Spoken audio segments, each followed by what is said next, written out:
বৌমা, ও বৌমা, আইতাছি মা, আইতাছি। আসো তো দেখি বাচ্চা, আমার পাশে এসে একটু বসো। আসো, তোমারে আমার সংসারে সব দায়িত্ব বুঝাই দিই। আসো বসো। মা, আমার এখনই সব কথা কেন বলতেছেন? আপনি তো এখনো আছেন আমার পাশে। আমি হেলাই আপনার ঠিকা সব শিক্ষা নিমু। ও সে তো আসি। ওই দেখো, খুব আমার কত কষ্ট করে উপার্জন করে, এই কষ্ট তো আমাকে বুঝতে হইব। কও হে তো হক কথা কইছেন মা। আপনি একদিন দুইটা সংসারটা যেমন চালাইছেন, আমি চেষ্টা করুন এইভাবে চালাতে। চেষ্টা না বৌমা, চেষ্টা না, হইতেই হইব। শক্ত হাতে আমাকে সংসারের আল ধরতে হইব। ঠিক আছে মা, ঠিক আছে। আপনি যেমনটা কইবেন তেমনটাই হইব।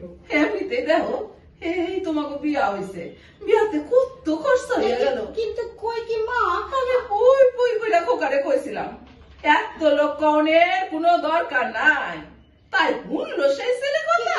কিন্তু মা, কত লোক কনের কোনো দরকার আছিল? মা আমাগো বিয়া তো খালি ঘাটে হইছে, আর লোকজন তো খাইছে মাত্র 15 জন।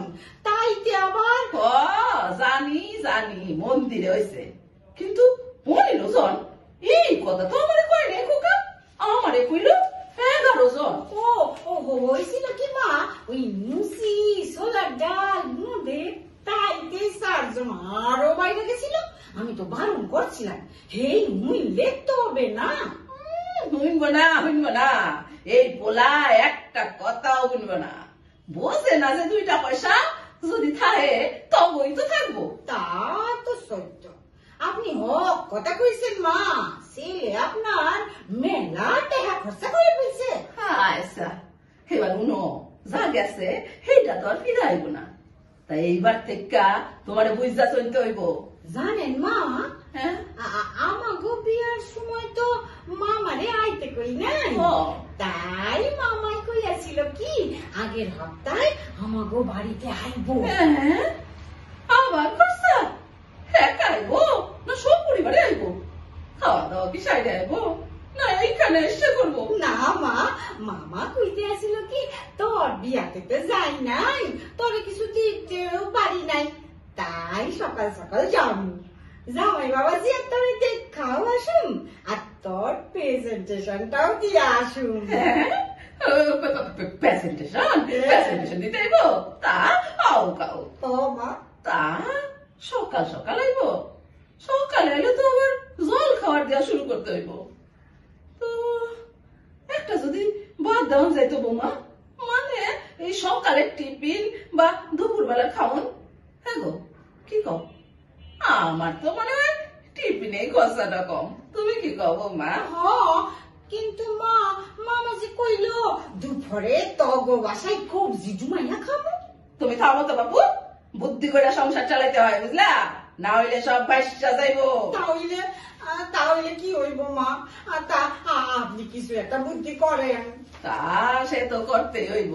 শুনো, মামা এলে করে না, চা চাইবার আগে বড় একখান গ্যালাসে ভইরা শরবত দিয়া দিবা। আচ্ছা, চা দিলে আবার বিস্কুট লাগবো, তা তো তার থেকে আগে ভাগে শরবত দিয়া দিবা। লবণ লেবু চিনি দিয়া শরবত? আরে না না না, আমি পাশের বাড়ির মন্দির থেকে হরিলুটের বাতাসায় না কৌটায় বইটা রাখছি, ওই দিয়া শরবত করিয়া দিবা। আচ্ছা, কলের জল আর হরিরে বাতাসা, আমাগো কোনো খরচাই নাই। ও বুঝতে পারলাম মা, বুঝতে পারলাম। কিন্তু মামা যে আমার দুধ চা খাইতে পছন্দ করে। এ কি বৌমা, আমি দেখতেছি তুমি তোমার মামার শরীর লইয়া একেবারে সচেতন না। এই বয়সে দুধ চা খাওয়ান ভালো নাকি? মামারে কইবা, মামারে বুঝাইবা এই সব একদম খাইতে না। তা নিজের দিকটাও তো একটু ভাবতে লাগে নাকি? হ্যাঁ, চায়ের কত খরচা বলো দেখি, চায়ের পাতা, চিনি, দুধ। ঠিকই কইছেন মা, ঠিকই কইছেন, একেবারে হক কথা কইছেন। আমি মামারে বুঝাইয়া কমু, কোনো চিন্তা নাই। আর আর টিফিন টিফিন কি দিমু মা? শুনো বৌমা, শরবত খান দেওয়ানের সাথে সাথে না কইবা, মামা আমি আপনার লাগা লুচি খাইতাছি। আমার বাড়িতে প্রথম আইছো, তোমারই কিন্তু খাইতেই হইব, না কইলে কিন্তু আমি এক্কেরে শুনুম না। লুচি দিমু তাইলে মা। আরে খারাও খারাও, ভালো করে আগে শুনো। নুসিয়ানি মামা, নুসিয়ানি মামা খালি কইতেই থাকবা। ও তোমার লগে না আমিও কমু। যাও না বৌমা, মামারে খান দশেক লুচিয়ে ভাইজা দাও। তখন তুমি কইবা না না, মামার বয়স হইছে, শরবত খাইয়াই মামার পেট বইটা গেছে। এরপরে যদি লুচি খায় মামা, দুপুরের খাওন পেট বইটা খাইতেই পারবো না। তার চাইতে মামা তুমি বরং দুইটা মুড়ি খাও। মামারে কিছু কইবার চান্সই দিবা না, বুঝলা? পাইবা তো ঠিক করতে? পারবা মা, পারবা, খুব পারবা। কারণ মা কারণ আপনি একখান পেন নাম টুইকালই কেমন সুন্দর একখান স্ক্রিপ্ট বানাইছেন, খাস একখান থিয়েটার মনে হইতাছে। সংসারটা তো এখানে নাট্যশালাই গো মা, অভিনয়টা যেন ঠিকঠাক হয়। আর মামা যেন কিছু বুঝতেই না না পারে। না না না মা, আপনি কিছু চিন্তা করুন লাগবো না, আমি কিছু বুঝতেই দেব না। আইসা মা, দুপুরে কি উন্নপালা হইব? হেই কোন বাচ্চা বেলা দিয়া আমার থিয়েটার আর যাত্রাপালার শখ ওহন মনে হইতেছে আপনি আমার সেই ইচ্ছা পূরণ করবেন। আচ্ছা আচ্ছা, সে হইবে খন। চলো, দুপুরে কি রান্না করবা শুনো। আমি পল্টুগো বাসা দিয়া পুঁই শাক আইনা দিব। ও গো বাথরুমের সাথে মেলা হইছে। আর শ্যামলির মা এখানে লাউ দিবে কইছিল। চিংড়ি মাছ দিয়ে লাউ রান্না মা? চিংড়ি মাছ দিয়া করবা? আচ্ছা, তাহলে 100 গ্রাম কুচা চিংড়ি আইনা দিব। শুনো, 25 গ্রাম দিয়া লাউ বানাইবা, আর 75 গ্রাম রাখা দিবা। চিংড়ি মাছের গন্ধেই দেখবা লাউ একেবারে সইবা গেছে। আর কি রান্ধু মা? কুচি পাটার ঝোল? আরে রসো বৌমা, রসো। আমি ভাবছিলাম খাওয়াবো পুকুরের ছোট্ট পাটা, তুমি কইতেছো কচি পাটা। মামার প্রেসার বাইরে যাইবো, এই খেয়াল আছে? ছোট্ট ছোট্ট মাছ খাইলে পরে চক্ষুর জ্যোতি বেরবো বৌমা, চক্ষুর দেখছেন জ্যোতি। মা, দেখছেন? এই যে আমার একটুও মাথায় নেই।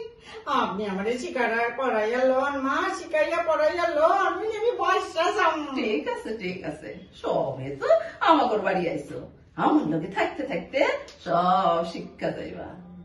শুধু হ্যাঁ বৌমা, চোখটা আর কানটা কিন্তু তোমার খোলা রাখতে হইব, খালি অপুষয় এক্কেরে করা যাইব না। আমি আজ আছি কাল নাই, আমি চক্ষু বুঝলে তো তোমারই সব সামলাইতে হইব। এই লো বৌমা, সংসারে চাবিখান ধরো। মা, এমন কথা মুয়েও নিবেন না। কত ভাগি কইরা তবে না আপনার মতন একখান হাওড়ি পাইছি, চক্ষু বুঝবে আপনার 70। আমি আপনার কোথাও যাইতে দেব না। আপনি আমার চক্ষু কইলা দিছেন মা, চক্ষু কইলা দিছেন। আচ্ছা আচ্ছা, থাক বসা থাক, মন খারাপ করানোর দরকার নাই। চাবির গোছাটা ভারী লাগতাছে, দাও দাও দাও, আমার কাছেই থাক। কষি নে তুমি, নরম হাতে আর কষ্ট দেব না। আর শুনো, শেষ পাতে মামারে যেন মিষ্টি দিতে ভুলিয়া যায় না। আইসা মা, আইসা। কালীঘাটের মন্দির থেকে বেড়ায় না রাখছি, দিও কেমন? আইসা মা, দিমু। আর শুনো, কথায় কথায় যেন প্রেজেন্টেশনের কথা ভুলিয়া যায় না কিন্তু। ঠিক আছে মা, ঠিক আছে। ঠিক আছে।